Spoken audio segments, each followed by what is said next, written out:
నమస్తే అందరికీ welcome to PJ digital news. April 15కు సంబంధించి ప్రధాన వార్తలు ఏమున్నాయో ఒకసారి చూద్దాం. ఆంధ్రజ్యోతి పేపర్. దుబాయ్లో 2 తెలంగాణ వాసుల హత్య, వారిని నరికి చంపిన పాకిస్తానీ, మరో 2పైన దాడి, విద్వేషంతోనే హత్య, చంపిన తర్వాత మత నినాదాలు, అందరూ స్థానికంగా పేరొందిన బేకరీలో సహోద్యోగులు, మృతుల్లో ఒకరిది నిర్మల్, మరొకరిది నిజామాబాద్ జిల్లా. చూడొచ్చు, దుబాయ్లో పనుల నిమిత్తం వెళ్ళిన 2 హత్య గావించబడ్డారు. దుబాయ్లో 2 తెలంగాణ వాసులను ఒక పాకిస్తానీ దారుణంగా నరికి చంపాడు, మరో 2పై దాడి చేసి తీవ్రంగా గాయపరిచాడు. కిందటి శుక్రవారం జరిగిన ఈ ఘటన ఆలస్యంగా వెలుగు చూసింది. మృతుల్లో ఒకరు నిర్మల్ జిల్లా సోన్ మండల కేంద్రానికి చెందిన అష్టపు ప్రేమ్ సాగర్, మరొకరు నిజామాబాద్ జిల్లాకు చెందిన శ్రీనివాస్ అని. గాయపడ్డ 2 కూడా తెలుగువారేనని తోటి ఉద్యోగులు చెప్పారు. మృతులు గాయపడ్డ 2 ఈ ఘోరానికి పాల్పడిన పాకిస్తానీ, అందరూ దుబాయ్లోని ఒక ప్రఖ్యాత బేకరీలో పనిచేస్తున్నారు. సో బేకరీలో పని నిమిత్తం వెళ్ళిన తెలంగాణ వాసులు, నిర్మల్కు చెందిన ఒక ఆయన, నిజామాబాద్కు చెందిన ఇంకొక ఆయన తీవ్రంగా హత్యకు గురి కాబడ్డారు. సో రక్షణ లేకుండా పోతుంది మనోళ్ళకు పాపం. మే మొదటి వారంలో కలెక్టర్ల బదిలీలు, ఈసారి పెద్ద సంఖ్యలో ఉండే అవకాశం. పథకాలపై ప్రజల్లోకి ప్రజాప్రతినిధులు. జూన్ 2 వరకు విస్తృతంగా కార్యక్రమాలు. నేటి సిఎల్పి సమావేశంలో సీఎం దిశానిర్దేశం. సో వచ్చే నెల మే మొదటి వారంలో రాష్ట్ర వ్యాప్తంగా ఉన్న జిల్లాలలో జిల్లా కలెక్టర్ల బదిలీలు ఉండే అవకాశాలు అయితే కనిపిస్తున్నట్టు తెలుస్తుంది. అంబేద్కర్ జయంతి సాక్షిగా వర్గీకరణ అమల్లోకి 4 ఉత్తర్వుల విడుదల చేసిన సర్కారు. ఇక అన్ని ప్రభుత్వ ఉద్యోగ ఖాళీల భర్తీకి వర్గీకరణ ప్రకారమే ఎస్సీ రిజర్వేషన్లు. 2-3 వారాల్లో వేల సంఖ్యలో ఉద్యోగాలకు నోటిఫికేషన్లు. పరీక్షలకు సిద్ధం కండి, యువతకు మంత్రి దామోదర్ పిలుపు. ఆయనకు మాదిగ ఉపకులాల సంఘాల నేతల కృతజ్ఞతలు. మొత్తానికైతే ఎస్సీ వర్గీకరణ అమలు జరిగిందని చెప్పొచ్చు. నిన్న అంబేద్కర్ జయంతి సందర్భంగా ఏదైతే గత బడ్జెట్ సమావేశాల్లో తీర్మానించి ఆమోదించారో ఎస్సీ వర్గీకరణకు సంబంధించిన బిల్లు అమలైతే జరిగింది. సో ఇకపై ఉద్యోగ నోటిఫికేషన్లలో కూడా ఇదే వర్గీకరణ, ఇదే రిజర్వేషన్ను అమలు చేయనున్నారు. ఇక ఉద్యోగాల నోటిఫికేషన్ల పరంపర కూడా కొనసాగనున్నట్లు కూడా ప్రభుత్వాలు అయితే చెప్తుంది. సో యువత అంతా కూడా, నిరుద్యోగ యువత అంతా కూడా ప్రిపరేషన్లో సన్నద్ధం అవ్వాలని చెప్పి కూడా. ఎస్సీ వర్గీకరణ అమలు చేసిన తొలి రాష్ట్రం తెలంగాణ. వర్గీకరణపై మాట్లాడిన పార్టీలన్నీ తీర్మానాలకే పరిమితమయ్యాయి. మీడియాతో ఉత్తమ్, దామోదర్, పొన్నం. సో ఎప్పుడైతే సుప్రీంకోర్టు కొన్ని తీర్పులు వచ్చాయో దాని ప్రకారంగా అంటే రాష్ట్రాలు వర్గీకరణ చేసుకోవచ్చని రావడంతో దేశంలో తొలిసారిగా తెలంగాణ రాష్ట్రమే ఈ ఎస్సీ వర్గీకరణ బిల్లును ప్రవేశపెట్టి ఆమోదించి అమలు చేసింది. సో మొదటి రాష్ట్రంగా అయితే నిలిచింది. తెలంగాణలో అడవులపైకి బుల్డోజర్లు, వన్యప్రాణులను ప్రమాదంలో పడేయడం, పర్యావరణ విధ్వంసమే కాంగ్రెస్ శైలి. కంచగచ్చిబౌలి భూముల వివాదంపై పరోక్షంగా ప్రధాని మోదీ ఆరోపణలు. ముస్లింలపై మీకింత ప్రేమ ఉంటే కాంగ్రెస్ పార్టీ అధ్యక్షుడిని చేయండి. వక్ఫ్ చట్టంతో పేద ముస్లింలకు లబ్ధి. 2013 నాటి యూపీఏ చట్టంతో భూమాఫియాకే లాభమని స్పష్టీకరణ. సో భారత ప్రధానమంత్రి తెలంగాణలో జరుగుతున్న ఈ గచ్చిబౌలి ఎస్సీయు భూములకు సంబంధించి ఆయన స్పందించారు. ఇక్కడ ప్రధాని మోదీ సోమవారం హర్యానాలో జరిగిన పలు అభివృద్ధి పనులను ప్రారంభించారు. ఈ సందర్భంగా ఏర్పాటు చేసిన కార్యక్రమంలో తెలంగాణకు సంబంధించి ఎస్సీ భూముల వివాదంలో బుల్డోజర్ల పాలన కొనసాగుతుందని చెప్పి కూడా, కాంగ్రెస్ ప్రభుత్వం బుల్డోజర్లను ఉపయోగిస్తుందని చెప్పి, అడవులపై బుల్డోజర్లను ఉపయోగిస్తుందని చెప్పి కూడా తీవ్రస్థాయిలో ఆయన పరోక్షంగా విమర్శించారు. ఒకసారి చూద్దాం. దేశవ్యాప్తంగా చర్చనీయాంశంగా మారిన కంచగచ్చిబౌలి భూముల వ్యవహారంలో తెలంగాణ ప్రభుత్వం తీరును ప్రధానమంత్రి నరేంద్ర మోదీ తప్పుపట్టారు. తెలంగాణలోని కాంగ్రెస్ ప్రభుత్వం ప్రజలకు ఇచ్చిన హామీలను మరిచి అడవులపై బుల్డోజర్లను నడిపిస్తోందని ఆరోపించారు. ప్రకృతికి నష్టం చేస్తుందని విమర్శించారు. ప్రధాని మోదీ సోమవారం హర్యానాలో పలు అభివృద్ధి పనులను ప్రారంభించారు. ఈ సందర్భంగా ఏర్పాటు చేసిన కార్యక్రమంలో ఆయన మాట్లాడారు.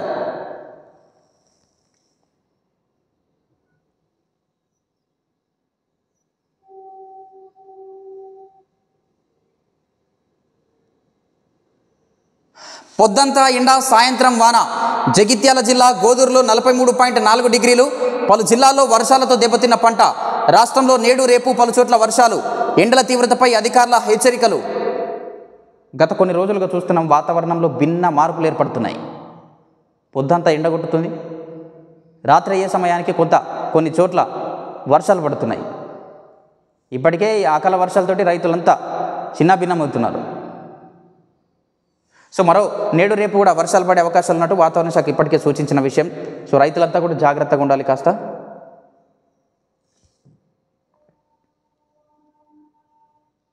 నిప్పుతో చెలగాటమాడితే దహించి వేస్తుంది యూనస్కు షేక్ హసీనా హెచ్చరిక.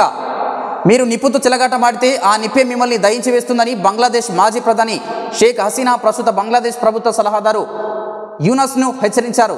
తన అధికార దాహాన్ని తీర్చుకోవడం కోసం మహమ్మద్ యూనస్ విదేశీ శక్తులతో చేతులు కలిపారని, బంగ్లాదేశ్ పతనానికి కుట్ర చేశారని ఆరోపించారు. యూనస్ను ఆమె అత్యంత దురాశపరుడనైన వడ్డీ వ్యాపారిగా అభివర్ణించారు. సో గతంలో బంగ్లాదేశ్లో జరిగిన వివాదాల నేపథ్యంలో అక్కడి ప్రధాని షేక్ హసీనా గారు అక్కడి నుంచి వెళ్ళిపోయారు. సో వారి ప్లేస్లో వేరేలు కూడా రావడం జరిగింది. బూట్లిచ్చి 14 ఏళ్ల శపథాన్ని విరమింపజేసిన మోదీ. హర్యానాలోని ఖైదాల్కు చెందిన రాంపాల్ కశ్యప్ 14 ఏళ్ల క్రితం చేసిన ప్రతిజ్ఞను ప్రధాని మోదీ విరమింపజేశారు. సో హర్యానాకు సంబంధించిన ఓ వీరాభిమాని అని చెప్పొచ్చు. 14 ఏళ్ల క్రితం 14 ఏళ్లుగా ఆయన దీక్షలో ఉన్నారు. నరేంద్ర మోదీ ప్రధాని అవ్వాలని చెప్పి కాళ్లకు చెప్పులు వేసుకోనని చెప్పి కూడా శపథం పన్నాడు. సో ఈ నేపథ్యంలో అక్కడ కార్యక్రమానికి వెళ్ళిన సందర్భంలో ప్రధాని గారు అయితే ఆయన కలవడం జరిగింది. స్వయంగా ప్రధాని నరేంద్ర మోదీ ఆయనకు బూట్లు ఇచ్చి దీక్షను విరమింపజేశారు. సో ఇకపై కూడా ఆ దీక్షలు అట్లాంటి దీక్షలు చేయొద్దు అని చెప్పి కూడా ప్రధాని సూచించినట్లు తెలుస్తుంది. అంబేద్కర్కు ఘన నివాళి. 125 అడుగుల విగ్రహానికి అంజలి ఘటించిన డిప్యూటీ సీఎం భట్టి, పలువురు మంత్రులు. సచివాలయం వద్ద అంబేద్కర్ విగ్రహానికి నివాళులర్పిస్తున్న భట్టి విక్రమార్క, మంత్రులు. ట్యాంక్ బండ్ వద్ద అంబేద్కర్ విగ్రహానికి నివాళులర్పిస్తున్న సీఎం రేవంత్ రెడ్డి గారు. సో అటు ట్యాంక్ బండ్ వద్ద నిర్వహించిన జయంతి ఉత్సవాల్లో రేవంత్ రెడ్డి గారు, ఇటు సచివాలయంలో ఉప ముఖ్యమంత్రి భట్టి విక్రమార్క గారు అంబేద్కర్ గారికి అయితే ఆయన జయంతి సందర్భంగా ఘన నివాళులు అయితే అర్పించారు. సో ఫోటోలకు దండలేసుడు దండం పెట్టుడు కాకుండా అంబేద్కర్ ఆలోచనలను అమలు చేయాలి, కార్యరూపం దాల్చేలా చేయాలి. అప్పుడే ఆయన ఆశయాల సాధనకు మనము పనిచేస్తున్నాము, కృషి చేస్తున్నామని కూడా చెప్పుకుంటే బాగుంటుంది. అంబేద్కర్ జయంతిలో ఫ్లెక్సీ వివాదం. లింగంపేట అంబేద్కర్ యువజన సంఘం రాస్తారోకో. ప్యాంటూడిన సంఘం నేతను అరెస్టు చేసిన పోలీసులు. డిఎస్పీ హామీతో ఆందోళన విరమణ. సో అంబేద్కర్ జయంతి వేడుకల్లో లింగంపేటలో ఫ్లెక్సీల వివాదం. అంబేద్కర్ జయంతి సందర్భంగా కామారెడ్డి జిల్లా లింగంపల్లి మండల కేంద్రంలోని అంబేద్కర్ విగ్రహం వద్ద ఏర్పాటు చేసిన ఫ్లెక్సీ వివాదానికి దారితీసింది. ఆ ఫ్లెక్సీలో బీఆర్ఎస్ ఎమ్మెల్సీ కల్వకుంట్ల కవిత, మాజీ ఎమ్మెల్యే సురేందర్ ఫోటోలు ఉండడంతో అంబేద్కర్ విగ్రహం పక్కన రాజకీయ నేతల ఫ్లెక్సీ తొలగించాలని గ్రామస్తులు పంచాయతీ కార్యదర్శి పోలీసులకు ఫిర్యాదు చేశారు. అక్కడికి వచ్చిన ఎల్లారెడ్డి సిఐ రవీందర్ నాయక్ పంచాయతీ కార్యదర్శి ద్వారా బీఆర్ఎస్ నేతల ఫోటోలున్న ఫ్లెక్సీ తొలగించారు. సమీపంలోనే ఉన్న కాంగ్రెస్ నేతల ఫ్లెక్సీలు తొలగించాలని బీఆర్ఎస్ నేతలు డిమాండ్ చేశారు. దీంతో తమ పట్ల దురుసుగా మాట్లాడిన సిఐ రవీందర్ నాయక్పై అంబేద్కర్ యువజన సంఘం నాయకులు కోపదృక్తులయ్యారు. ఆందోళనకు దిగిన 4 అంబేద్కర్ యువజన సంఘం నాయకులను అరెస్టు చేశారు.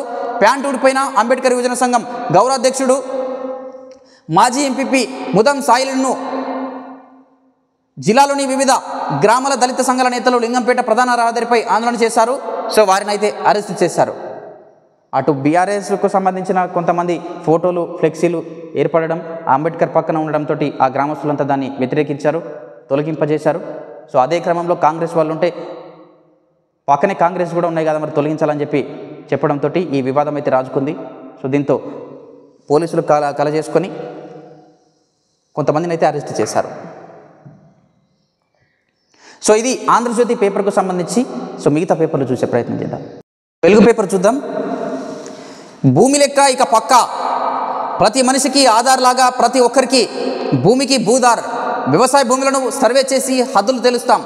4 మండలాల్లో పైలట్ ప్రాజెక్ట్ ద్వారా సమస్యల గుర్తింపు. రాష్ట్ర ప్రజలకు ధరణి ఒక పీడికల. గత పాలకుల లబ్ధి కోసమే రెవెన్యూ, వాళ్లపై దోపిడీదారులుగా ముద్ర. చట్టాలను చుట్టాల్లా మార్చుకొని వేలాది ఎకరాలు దోచుకున్నారు. ఒక ఎలుక దూరిందని ఇల్లు తగలబెట్టుకోవాలన్నా? అవినీతికి తాము వ్యతిరేకమని, రెవెన్యూ వ్యవస్థకు కాదని ప్రకటన.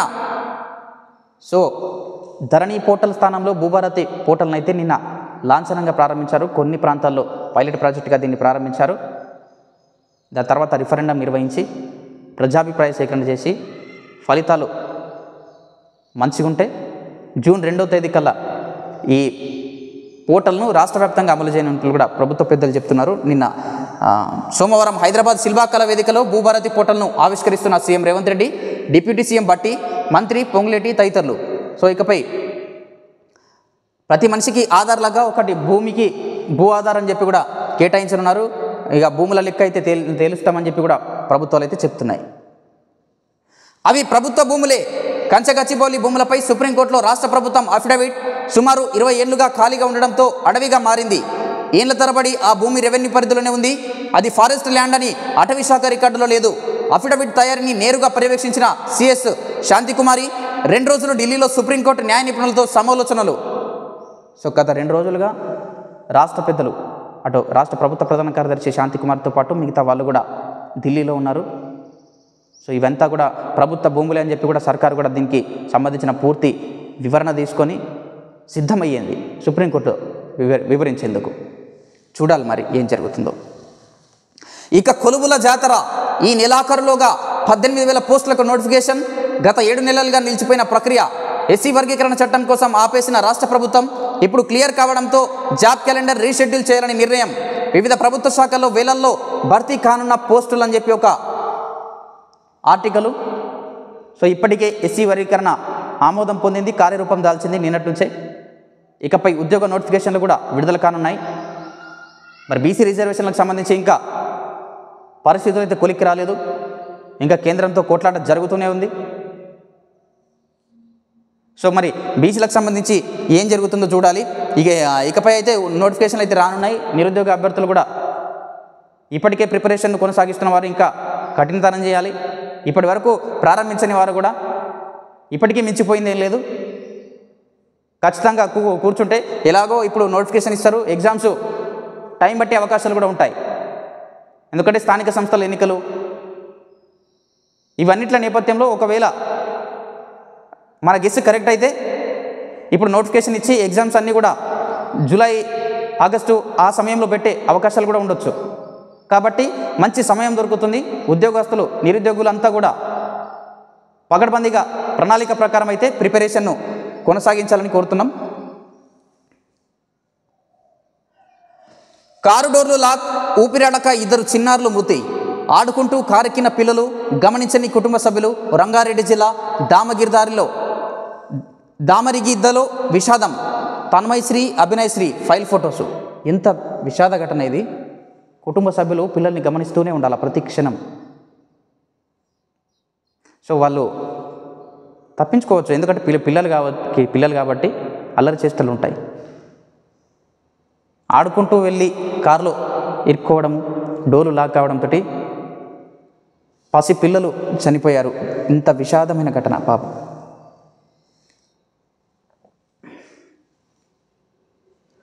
ప్రధాని ర్యాలీ కోసం వేలాది చెట్లను నరకలేదా? హెచ్సియులో మోదీ ప్రారంభించిన బిల్డింగ్లకు మున్సిపల్, ఫారెస్ట్ పర్మిషన్ లేవు. మహేష్ కుమార్ గౌడ్. గుజరాత్లో 17,000 చెట్లను నరికామని బీజేపీ నేతలే ఒప్పుకున్నారు.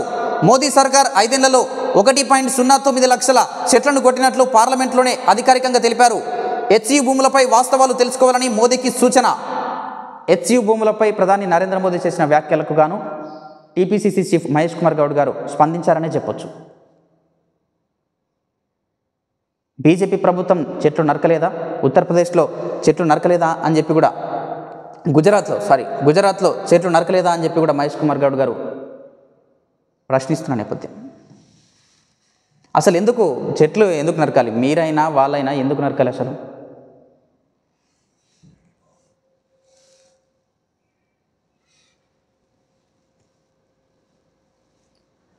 ఇండ్ల మంజూరులో ఒత్తిళ్లకు తలొగ్గద్దు. భూభారతి, ఇందిరమ్మ ఇండ్లు అత్యంత ప్రతిష్టాత్మకం. సీఎం రేవంత్. భూభారతి చట్టాన్ని గ్రామస్థాయిలో పకడ్బందీగా అమలు చేయాలి. ప్రతి మండలంలో అవగాహన సదస్సులు నిర్వహించాలి. ప్రతి నియోజకవర్గానికి 3,500 ఇందిరమ్మ ఇండ్లు. కలెక్టర్ల సమావేశంలో ముఖ్యమంత్రి దిశానిర్దేశం. ఇందిరమ్మ ఇండ్లకు సంబంధించి, అదేవిధంగా భూభారతి చట్టానికి సంబంధించి కలెక్టర్లతో సీఎం రేవంత్ రెడ్డి గారు దిశానిర్దేశం. భూభారతి, ఇందిరమ్మ ఇండ్లు రాష్ట్ర ప్రభుత్వానికి అత్యంత ప్రతిష్టాత్మకమని, వీటిని క్షేత్రస్థాయిలో పకడ్బందీగా అమలు చేయాలని కలెక్టర్లకు సీఎం రేవంత్ రెడ్డి ఆదేశించారు. సోమవారం హైదరాబాద్లోని ఎంసీహెచ్ఆర్డీ ఇన్స్టిట్యూట్లో జరిగిన కలెక్టర్ల సమావేశంలో ఈ మేరకు ఆయన దిశానిర్దేశం చేశారు. భూభారతి, ఇందిరమ్మ ఇండ్లను సర్కార్ ఎంతో ప్రతిష్టాత్మకంగా తీసుకుందని, ఏ దశలను ఎలాంటి ఒత్తిళ్లకు తలొగ్గకుండా ఈ రెండింటినీ క్షేత్రస్థాయిలో పకడ్బందీగా అమలు చేయండి అని ఆదేశించారు.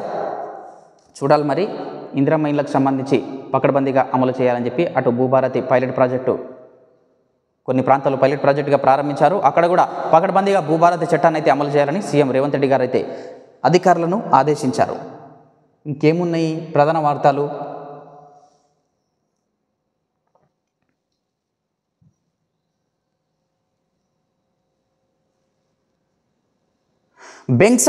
బెంగాల్లో హింసపై విచారణకు స్పెషల్ టీం ఏర్పాటు చేయాలని సుప్రీంకోర్టులో పిటిషన్. వక్ఫ్ సవరణ బిల్లుకు సంబంధించి ఎప్పుడైతే ఆమోదముద్ర వేశారో అప్పుడు దానికి వ్యతిరేకంగా బెంగాల్లో కొంత హింసాకాండ కొనసాగుతుంది. ఇప్పటికే కొంతమంది మరణించారు. దాన్ని రద్దు చేయాలని చెప్పి వెనక్కి తీసుకోవాలని చెప్పి కూడా నిరసనలు అయితే కొనసాగుతున్నాయి. ఈ నేపథ్యంలో బెంగాల్లో జరిగిన హింసపై విచారణ స్పెషల్ టీం ఏర్పాటు చేయాలని సుప్రీంకోర్టులో కొంతమంది పిటిషన్ వేశారు. చట్టాన్ని వ్యతిరేకిస్తూ పశ్చిమ బెంగాల్లో చేపట్టిన నిరసనల్లో చోటు చేసుకున్న హింసాత్మక ఘటనలపై విచారణకు ప్రత్యేక బృందాన్ని ఏర్పాటు చేయాలని సోమవారం సుప్రీంకోర్టులో పిటిషన్ దాఖలైంది. సుప్రీంకోర్టు అడ్వకేట్ శశాంక్ శేఖర్ ఝా ఈ పిటిషన్ దాఖలు చేశారు. అలాగే దర్యాప్తును సుప్రీంకోర్టు పర్యవేక్షించాలని, ప్రజల ప్రాణాలను కాపాడడానికి మరోసారి ఇలాంటి హింసాత్మక ఘటనలు జరగకుండా చర్యలు తీసుకోవాలని ఆయన కోరారు. వక్ఫ్ చట్టాన్ని వ్యతిరేకిస్తూ గత వారం ముర్షిదాబాద్, దక్షిణ 24 పరగణాలు, మాల్డా, హుగ్లీతో సహా మరికొన్ని జిల్లాలలో చేపట్టిన నిరసనలు హింసాత్మకంగా మారాయి. నిరసనకారులు రైల్వే పట్టాలను దిగ్బంధించారు, పోలీసులపై రాళ్లు రువ్వారు. ముస్లింలు ఎక్కువగా నివసించే ముర్షిదాబాద్లో పోలీసుల వెహికల్స్కు నిప్పంటించారు. ఈ ఘటనల్లో సంసార్గంజ్ ప్రాంతంలోని జాఫ్రాబాద్లో 3 మరణించారు.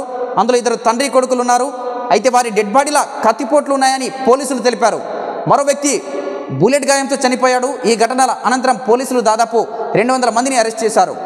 సో హింసాకాండలో కొంత అనుమానాలు కూడా వ్యక్తమవుతున్నాయి. మరణించిన వారి శరీరాలపై కత్తిపోట్లు ఉన్నాయని, బుల్లెట్లు ఘాట్లు ఉన్నాయని చెప్పి కూడా చెప్తున్నారు. దీనిపై స్పెషల్ టీం ఏర్పాటు చేయాలని చెప్పి కూడా టీం ఏర్పాటు చేయాలని చెప్పి సుప్రీంకోర్టులో పిటిషన్ అయితే దాఖలైంది. నేడు సిఎల్పి మీటింగ్. ప్రభుత్వ పథకాలను జనంలోకి తీసుకెళ్లడంపైనే ప్రధాన చర్చ. ఎమ్మెల్యేలు, ఎంపీలు, ఎమ్మెల్సీలకు దిశానిర్దేశం చేయనున్న సీఎం. పార్టీ అంతర్గత విషయాలపైన చర్చించే అవకాశం. శంషాబాద్ నోవాటెల్లో ఏర్పాట్లు. కాంగ్రెస్ శాసనసభాపక్ష సమావేశం మంగళవారం ఉదయం 11 గంటలకు సీఎం రేవంత్ రెడ్డి అధ్యక్షతన శంషాబాద్ ఎయిర్పోర్ట్లో సమీపంలోని హోటల్ నోవాటెల్లో జరగనుంది. ఇందులో డిప్యూటీ సీఎం బట్టి విక్రమార్క, పీసీసీ చీఫ్ మహేష్ కుమార్ గౌడ్, మంత్రులు, పార్టీ ఎంపీలు, ఎమ్మెల్యేలు, ఎమ్మెల్సీలు పాల్గొనున్నారు. సో ఇక్కడ సిఎల్పి మీటింగు కీలకంగా మారనుంది.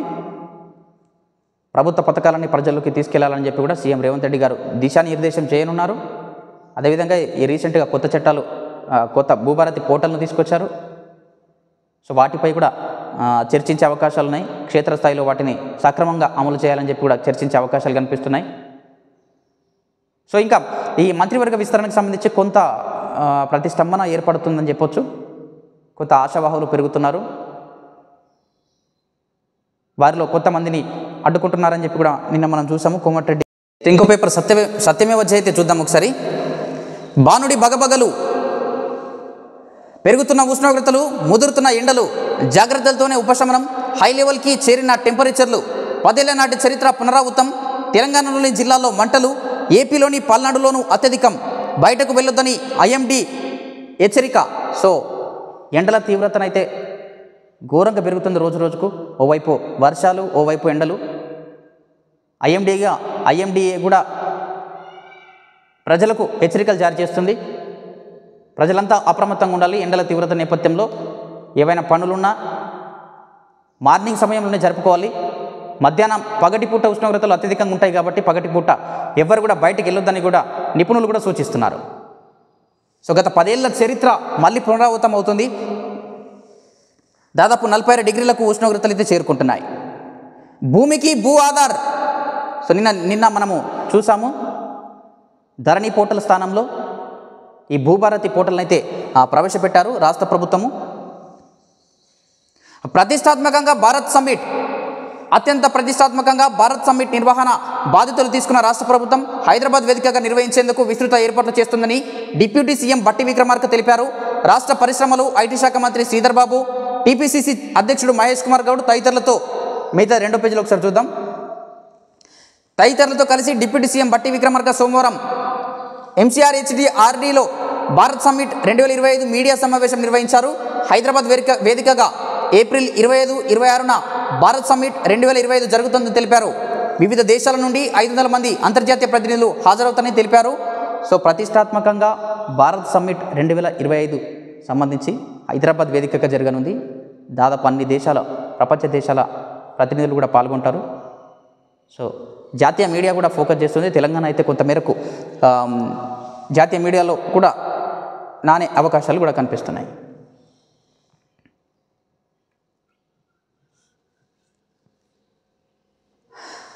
అంబేద్కర్ అభయ హస్తం ఇంకెప్పుడు ఇస్తామన్న 12 లక్షలపై ఖార్గే, రాహుల్ గాంధీ సమాధానం చెప్పాలి. 12 లక్షలు కాదు, 12 రూపాయలు కూడా ఇవ్వరు. రాష్ట్రంలో ఎప్పుడు ఎన్నికలు జరిగినా తుఫాన్ వేగంతో మా పార్టీ అధికారంలోకి వస్తుందని చెప్పి కూడా బీఆర్ఎస్ వర్కింగ్ ప్రెసిడెంట్ కేటీఆర్ గారు అంబేద్కర్ జయంతి సందర్భంగా ఆయన చిత్రపటానికి నివాళులర్పిస్తూ ఈ విధంగా మాట్లాడారు. రాష్ట్రంలో ఇప్పుడు ఎన్నికలు పెడితే తుఫాన్ వేగంతో బీఆర్ఎస్ అధికారంలోకి వస్తుందని బీఆర్ఎస్ వర్కింగ్ ప్రెసిడెంట్ కేటీఆర్ ధీమా వ్యక్తం చేశారు. రేవంత్ రెడ్డిని ఇంటికి త్వరగా పంపాలని ప్రజలు కోరుతున్నారని చెప్పారు. కేసీఆర్ మళ్ళీ సీఎం కాబోతున్నారని ఆశాభావం వ్యక్తం చేశారు. సో ఇచ్చిన హామీలను అయితే నెరవేర్చడం లేదని చెప్పి కూడా తీవ్ర స్థాయిలో విమర్శలు అయితే చేశారు. హామీలను పక్కన పెట్టి అడవుల్లోకి బుల్డోజర్లు. సో ఇది దేశ ప్రధాని నరేంద్ర మోదీ హర్యానాలో జరిగిన ఓ ప్రోగ్రాంలో తెలంగాణ రాష్ట్రంలో జరుగుతున్న హెచ్సి భూముల వివాదానికి సంబంధించి ప్రధాని గారు అయితే తీవ్రస్థాయిలో విమర్శలు గుప్పించారు. ఇక్కడ చూడొచ్చు ఒకసారి. ప్రకృతిని నాశనం చేసే పనిలో తెలంగాణ ప్రభుత్వం, రాష్ట్ర సర్కార్పై ప్రధాని మోదీ తీవ్ర విమర్శలు. వక్ఫ్ చట్టాన్ని తన స్వార్థం కోసం కాంగ్రెస్ మార్చిందని ఆగ్రహం. వందలాది మంది ముస్లిం వితంతుల లేఖలే వక్ఫ్ సంస్కరణలకు నాంది అని ప్రకటన. కొన్ని వందల మంది ముస్లిం వితంతుల నుంచి అందిన లేఖల ప్రకారంగా వారి అభ్యర్థన మేరకే ఈ వక్ఫ్ సవరణ చట్టాన్ని కూడా తీసుకొచ్చామని చెప్పి మోదీ గారు చెప్తున్నారు. ఓవైపు ఈ వక్ఫ్ సవరణ చట్టానికి వ్యతిరేకంగా నిరసనలు కూడా రగులుకుంటున్నాయి. అటు బెంగాల్లో హింసాకాండ కూడా కొనసాగుతోంది. దానిపై స్పెషల్ టీం కూడా ఏర్పాటు చేయాలని సుప్రీంకోర్టులో పిటిషన్ కూడా దాఖలు చేశారు. సో ఇటు తెలంగాణ హెచ్సి భూములకు సంబంధించి ప్రధాని వ్యాఖ్యలు చేయడం, కాంగ్రెస్ అటవిని నాశనం చేస్తుందని చెప్పి కూడా తీవ్ర స్థాయిలో విమర్శలు అయితే గుప్పించారు ప్రధానికి సంబంధించి. సో మిగతా ప్రధాన వార్తలు ఏమన్నా ఒక్కసారి చూద్దాం. సముద్రంలో స్మగ్లర్లు పడేసిన 1800 కోట్ల డ్రగ్స్ స్వాధీనం. గుజరాత్ ఉగ్ర నిరోధక బృందం కోస్ట్ గార్డ్ 18 కోట్లు విలువ చేసే 300 కిలోల డ్రగ్స్ను స్వాధీనం చేసుకున్నట్లు స్మగ్లర్లు అంతర్జాతీయ సరిహద్దు రేఖ మీదుగా పారిపోయే ముందు వాటిని అరేబియా సముద్రంలో పడేశారని అధికారులు సోమవారం వెల్లడించారు. సో ఈ సముద్రంలో స్మగ్లర్లు పడేసిన 1800 కోట్ల డ్రగ్స్ను స్వాధీనం చేసుకున్నారు. సో వాటినైతే డిమాలిటైజ్ అయితే చేయనున్నారు. చెంచల్గూడ జైలులో రీల్స్ చేసిన ఖైదీ. సో ఇది మరీ వికృత చేష్టలని చెప్పొచ్చు. చెంచల్గూడ జైలులో భద్రతా లోపం మరోసారి బహిర్గతమైంది. ఓ కేసులో రిమాండ్లో ఖైదీని కలిసేందుకు వచ్చిన అతని స్నేహితులు ములాఖాతులో రీల్సే చేశారు. ఆ రీల్ కాస్త వైరల్ అవ్వడంతో ఉన్నతాధికారులు దిద్దుబాటు చర్యలకు ఉపక్రమించారు. పాత బస్తీకి చెందిన అహ్మద్ జాబ్రీ ఈ నెల 11న దారి దోపిడీ కేసులో అరెస్ట్ అయ్యి చెంచల్గూడ జైల్లో రిమాండ్ ఖైదీగా ఉన్నాడు. జాబ్రీని కలవడానికి అతని మిత్ర బృందం జైలుకు వెళ్ళింది. అక్కడ ములాఖాత్ సమయంలో జాబ్రీతో కలిసి రీల్స్ చేసి ఇన్స్టాగ్రామ్లో అప్లోడ్ చేశారు. ఈ రీల్ సోషల్ మీడియాలో విపరీతంగా వైరల్ అయింది. దీంతో పోలీసు ఉన్నతాధికారులకు విషయం తెలిసి దిద్దుబాటు చర్యలకు దిగారు. రీల్స్ తీసిన నిందితుడిని గుర్తించి చంద్రాయనగుట్ట పోలీసులకు సౌత్ ఈస్ట్ జోన్ పోలీసులు అప్పగించారు. చూడొచ్చు మరోసారి ఇది జైల్లో అధికారులకు సంబంధించి లోపం అని చెప్పొచ్చు. ములాఖాత్ సమయంలో వచ్చినప్పుడు రీల్స్ తీసి ఇన్స్టాగ్రామ్లో పోస్ట్ చేయడం వికృత చేష్టలని చెప్పొచ్చు. సో ఇవి ఏప్రిల్ 15కు సంబంధించి ప్రధాన వార్తలు. చూస్తూనే ఉండండి మన పీజే డిజిటల్ న్యూస్. నేను మీ ప్రదీప్ జిల్లెడ్వార్.